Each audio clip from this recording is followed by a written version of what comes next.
લોકો જે મેળવે છે તેને જરૂરિયાત કરતાં વધુ નસીબ કહે છે. બધું હોવા છતાં જે વ્યક્તિ સંતુષ્ટ નથી થઈ શકતો અને સતત ફરિયાદ કરતો રહે છે તેને કમનસીબ કહેવાય છે. અને જે વ્યક્તિ જીવનમાં થોડું હોવા છતાં પણ ખુશ રહે છે તેને નસીબદાર કહેવાય છે. પ્રિય મિત્રો, હું આપ સૌનું હૃદયપૂર્વક સ્વાગત કરું છું. આજે આપણે મિથુન રાશિ વિશે ચર્ચા કરીશું. આ ચર્ચા સામાન્ય નથી પણ ખૂબ જ ખાસ છે. મિથુન રાશિ વિશે લોકોના મનમાં ઘણા પ્રશ્નો ઉદ્ભવે છે. આ રાશિ હેઠળ જન્મેલા લોકોને વારંવાર મુશ્કેલીઓનો સામનો કેમ કરવો પડે છે? કયા સમયગાળામાં તેમનું નસીબ પ્રબળ બને છે અને કયા વર્ષમાં તેમનું નસીબ ખરેખર ચમકે છે? કઈ રાશિ તેમની સાથે સુસંગત છે અને કયા રાશિઓથી અંતર રાખવું શ્રેષ્ઠ છે? આજે આપણે આ બધા રહસ્યોને શક્ય તેટલું સ્પષ્ટ કરીશું. મિથુન રાશિના લોકો ઘણીવાર એવું અનુભવે છે કે દરેક સંબંધ તેમના માટે આરામદાયક નથી. કેટલીક રાશિઓ એવી હોય છે જેના પર તેઓ વધુ પડતો વિશ્વાસ કરતા નથી કારણ કે છેતરપિંડી અને ભંગાણની શક્યતા હોય છે. તેથી એ સમજવું મહત્વપૂર્ણ છે કે કોનાથી સાવધ રહેવું જોઈએ અને કોના જોડાણો તેમની પ્રગતિમાં મદદરૂપ થશે. આજે આપણે આ રાશિના મૂળ સ્વભાવમાં ઊંડાણપૂર્વક જઈશું, તેમના વ્યક્તિત્વ, તેમની શક્તિઓ અને તેમની નબળાઈઓને પ્રકાશિત કરીશું. મિથુન રાશિની ત્રીજી રાશિ છે. તેનો સ્વામી બુધ છે. જ્યોતિષશાસ્ત્રમાં બુધને રાશિના રાજકુમાર તરીકે ઓળખવામાં આવે છે. આ જ કારણ છે કે આ રાશિ હેઠળ જન્મેલા લોકોને ઘણીવાર બુદ્ધિશાળી, રમતિયાળ અને વાતચીત કરનાર તરીકે જોવામાં આવે છે. મિથુન રાશિનું પ્રતીક જોડિયા છે, જે તેમના સ્વભાવની ઊંડાઈ દર્શાવે છે. દ્વિસ્વભાવ, વિવિધતાની ઈચ્છા અને દરેક પરિસ્થિતિમાં નવા અનુભવોની શોધ એ બધા તેમના જીવનના કુદરતી ભાગો છે.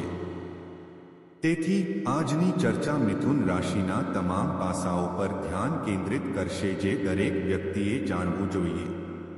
જો તમે પોતે મિથુન રાશિના છો તો આ માર્ગદર્શનનો સ્ત્રોત બનશે, અને જો નહીં તો કૃપા કરીને તેને મિથુન રાશિના પ્રિયજનો સાથે શેર કરો.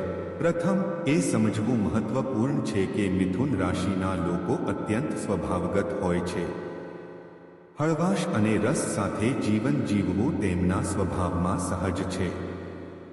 તેમના વ્યક્તિત્વમાં એક ખાસ આકર્ષણ હોય છે જે તેમને સરળતાથી મિત્ર બનાવે છે. પરંતુ આ મિત્રતાની સાથે બીજું એક પાસું પણ દેખાય છે. તેમને નાની નાની બાબતો પર દલીલ કરવાની ટેવ હોય છે. મિથુન રાશિના લોકોનું મન સતત બે દિશામાં કાર્ય કરે છે, જાણે બે મગજ એકસાથે કામ કરી રહ્યા હોય. જ્યારે તેઓ કોઈ કાર્યમાં વ્યસ્ત હોય છે ત્યારે તેમની અંદર સતત ઘણા બધા વિચારો ઉદ્ભવતા રહે છે. આ જ કારણ છે કે તેમની પાસે બહુપક્ષીય વિચારસરણી હોય છે. બાળક જેવી ભાવના હંમેશા તેમની અંદર રહે છે. તેઓ ગમે તેટલા મોટા હોય, તેઓ હૃદયથી યુવાન રહે છે. આ જ કારણ છે કે તેઓ રમૂજી પણ હોય છે. પરિવારમાં હોય કે કોઈ પણ સામાજિક મંચ પર તેમની હાજરી વાતાવરણને જીવંત બનાવે છે. હાસ્ય અને સહજતા તેમના વ્યક્તિત્વના લક્ષણો છે. મિથુન રાશિના લોકો તીક્ષ્ણ બુદ્ધિ અને હોશિયારી ધરાવે છે. વ્યવસાયિક દૃષ્ટિકોણથી તેઓ અત્યંત સક્ષમ છે અને પરિસ્થિતિઓને સમજવા અને ઝડપી નિર્ણયો લેવાની ક્ષમતા ધરાવે છે. તેમનું મન વ્યવસાય અને વ્યવસ્થાપનની ઝીણવટને સરળતાથી સમજી લે છે. એક વધુ લાક્ષણિકતા છે. આ લોકો સખત મહેનત કરતા સ્માર્ટ વર્કમાં વધુ માને છે. તેઓ ટેકનોલોજી, સંદેશાવ્યવહાર અને ઓનલાઈન કાર્યમાં નિષ્ણાત છે.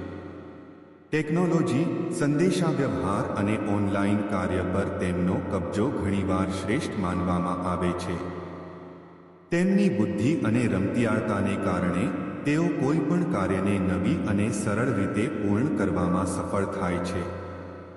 મિથુન રાશિના લોકો સ્વાભાવિક રીતે વાતચીતમાં પારંગત હોય છે.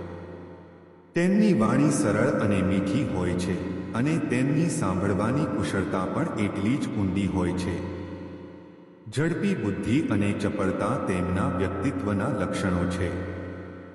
કોઈ પણ કાર્ય કરવા માટે તૈયાર રહેવું, દરેક તકનો લાભ લેવો અને સંબંધોને મહત્વ આપવું એ બધું તેમનામાં સ્પષ્ટપણે દેખાય છે. તેઓ પોતાના સંબંધોને ઊંડાણપૂર્વક સમજે છે અને જરૂર પડે બીજાઓને ટેકો આપવામાં અચકાતા નથી. તેમની કામ કરવાની રીત પણ અનોખી છે. સખત મહેનતને બદલે તેઓ પોતાની ચાતુર્ય અને હોશિયારી દ્વારા કામ પૂર્ણ કરવામાં માને છે, જેને આપણે સ્માર્ટ વર્ક કહીએ છીએ. તેમનો કલા અને મનોરંજન સાથે પણ ઊંડો સંબંધ છે. તેમને ગાયન, નૃત્ય, અભિનય અથવા મનોરંજનના કોઈ પણ ક્ષેત્રમાં ખાસ રસ છે. મુસાફરી અને પર્યટન પણ તેમના જીવનનો એક મહત્વપૂર્ણ ભાગ છે. નવા અનુભવો અને નવી જગ્યાઓ તેમના માટે પ્રેરણાનો સ્ત્રોત છે. મિથુન રાશિનું પ્રતીક જોડિયા છે, જે તેમના સ્વભાવમાં દ્વૈતતાને પ્રતિબિંબિત કરે છે. ક્યારેક તેમનું વ્યક્તિત્વ વિરોધાભાસી હોઈ શકે છે. તેઓ જે કહે છે તે હંમેશા વાસ્તવિકતા સાથે મેળ ખાતું નથી. વાયુ તત્વ હોવાથી તેઓ વસ્તુઓને અતિશયોક્તિ કરવાનું વલણ ધરાવે છે. તેઓ સ્વભાવે અત્યંત રોમેન્ટિક છે અને વધુ પ્રભાવશાળી દેખાવાની ઈચ્છા રાખે છે. વાસ્તવિકતા ગમે તે હોય, તેઓ પોતાની એક મજબૂત છબી રજૂ કરવાનું પસંદ કરે છે. તેમને બાળકો પ્રત્યે ખાસ પ્રેમ અને વડીલો પ્રત્યે આદર હોય છે. તેઓ સ્વાભાવિક રીતે બીજાઓને મદદ કરવાનું પસંદ કરે છે. આ જ કારણ છે કે તેઓ સમાજમાં દરેક દ્વારા સરળતાથી પ્રિય બની જાય છે. હવે ચાલો સમજવાનો પ્રયાસ કરીએ કે જીવનના કયા તબક્કામાં મિથુન રાશિના લોકોનું ભાગ્ય સૌથી મજબૂત હોય છે. ઘણીવાર એવું જોવા મળે છે કે 30 થી 32 વર્ષની ઉંમર વચ્ચે અને 38 વર્ષની ઉંમર પહેલા તેમનું ભાગ્ય વધે છે. અનુભવ અને સંશોધન દર્શાવે છે કે આ સમયગાળા દરમિયાન તેમની કારકિર્દી, નાણાકીય પરિસ્થિતિ અને પારિવારિક જીવનમાં નોંધપાત્ર ફેરફારો જોવા મળે છે. ઘણીવાર 30 કે 32 વર્ષની ઉંમર સુધીમાં તેમના કાર્ય જીવનમાં સ્થિરતા પ્રાપ્ત થાય છે, સારા સમાચાર પ્રાપ્ત થાય છે, પરિવાર માટે કોઈ ખાસ સિદ્ધિ પ્રાપ્ત થાય છે અથવા તેમની કારકિર્દી નવી સ્થિરતા સાથે આગળ વધે છે. આ વર્ષો પછી જીવનનો માર્ગ પ્રમાણમાં સરળ અને સંતુલિત દેખાય છે. સંઘર્ષો આત્મવિશ્વાસ અને સિદ્ધિઓ દ્વારા બદલવામાં આવે છે. આ ઉંમર તેમના માટે એક વળાંક રજૂ કરે છે, જ્યાં ભાગ્ય નવી તકો આપે છે અને તેમના પ્રયત્નોના ફળ વધુ સ્પષ્ટ થાય છે. હવે એ સમજવું પણ મહત્વપૂર્ણ છે કે મિથુન રાશિના જાતકોએ કઈ રાશિ સાથે સંબંધો બનાવતી વખતે ખાસ સાવધાની રાખવી જોઈએ. દરેક સંબંધ વિશ્વાસ પર આધારિત છે. જો કે કેટલીક રાશિઓ સાથે આ સુસંગતતા ઓછી આરામદાયક હોય છે. જ્યોતિષીય દ્રષ્ટિકોણ અને અનુભવના આધારે એવું જોવા મળ્યું છે કે મેષ, વૃશ્ચિક અને ધનુ રાશિના 3 રાશિઓ સાથે મિથુન રાશિની સુસંગતતા ઘણીવાર પડકારજનક સાબિત થાય છે. જો તેમની સાથે લાંબા ગાળાના સંબંધ બનાવવાની વાત આવે છે, તો ખાસ સાવધાની રાખવાની સલાહ આપવામાં આવે છે. આ સંબંધોમાં ક્યારેક વધુ પડતા દલીલો, વારંવાર મતભેદો અથવા વિશ્વાસના મુદ્દાઓ શામેલ હોઈ શકે છે. ક્યારેક જ્યારે શરૂઆતની નિકટતા ચાલુ રહે છે, ત્યારે સમય જતાં સંબંધોમાં તિરાડ અથવા મતભેદ વિકસે છે. આ કોઈ સામાન્ય ધારણા નથી, પરંતુ વર્તન અને અનુભવ પર આધારિત નિષ્કર્ષ છે. તેથી મિથુન રાશિના લોકોએ આ લોકો પર વધુ પડતો વિશ્વાસ અથવા અપેક્ષાઓ રાખવાનું ટાળવું જોઈએ. સંતુલન અને અંતર જાળવી રાખવાથી લાંબા ગાળાના સંબંધો સુનિશ્ચિત થઈ શકે છે. પ્રશ્ન ઊભો થાય છે, મિથુન રાશિના લોકો વારંવાર દુઃખ અને મુશ્કેલીઓનો અનુભવ કેમ કરે છે? આ પાછળ ઘણા કારણો છે, જે સમજવા મહત્વપૂર્ણ છે અને તેમને સંબોધીને વ્યક્તિ જીવનમાં સંતુલન પ્રાપ્ત કરી શકે છે. મુખ્ય કારણ તેમનો કુદરતી સ્વભાવ અને ઝડપથી પ્રતિક્રિયા આપવાની વૃત્તિ છે. તેમની ઝડપી બુદ્ધિ અને ચંચળતાને કારણે મિથુન રાશિના લોકો ઘણીવાર વિચાર્યા વિના કંઈક કહે છે. ઘણીવાર શબ્દોની અયોગ્ય પસંદગીને કારણે લોકો અજાણતા દુઃખી થાય છે. આ પરિસ્થિતિ વિરોધને જન્મ આપે છે અને ધીમે ધીમે જીવનમાં મુશ્કેલીઓ ઊભી કરે છે. તેથી તેમના માટે કોઈ પણ પરિસ્થિતિમાં બોલતા પહેલા તેમની વાણીમાં સંયમ રાખવો અને વિચાર કરવો જરૂરી છે. બીજું કારણ તેમનો અતિશય આત્મવિશ્વાસ છે. ક્યારેક તેમના ઉત્સાહમાં તેઓ વાસ્તવિકતાને અવગણે છે.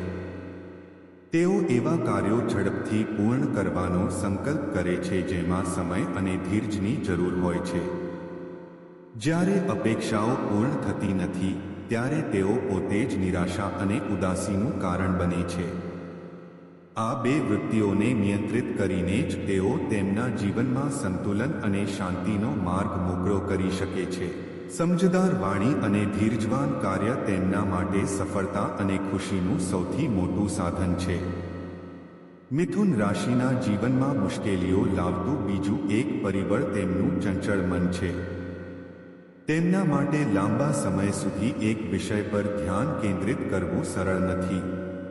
તેમની ઈચ્છાઓ અને આકાંક્ષાઓ એટલી બધી છે કે તેઓ જે પ્રાપ્ત કરી ચૂક્યા છે તેમાં સંતોષ મેળવતા નથી.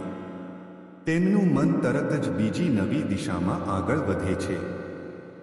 આ વૃત્તિ બે હોડીમાં પગ રાખવા જેવી પરિસ્થિતિ બનાવે છે, જે નિષ્ફળતા અને અસંતોષ બંને તરફ દોરી જાય છે. વધુમાં મિથુન રાશિના લોકો રાજકીય સક્રિયતા દ્વારા વર્ગીકૃત થયેલ છે. આ હંમેશા ઇરાદાપૂર્વક ન હોઈ શકે, પરંતુ તેમનો ચંચળ સ્વભાવ અને અતિશયોક્તિ કરવાની વૃત્તિ ઘણીવાર સંબંધો અને કાર્યસ્થળમાં ગૂંચવણો તરફ દોરી જાય છે. તૃતીય પક્ષો સરળતાથી કારકિર્દી અથવા પ્રેમ સંબંધોમાં દખલ કરી શકે છે અને અહીંથી સમસ્યાઓ શરૂ થાય છે. આ વૃત્તિઓથી સાવધ રહેવું એ શ્રેષ્ઠ ઉકેલ છે.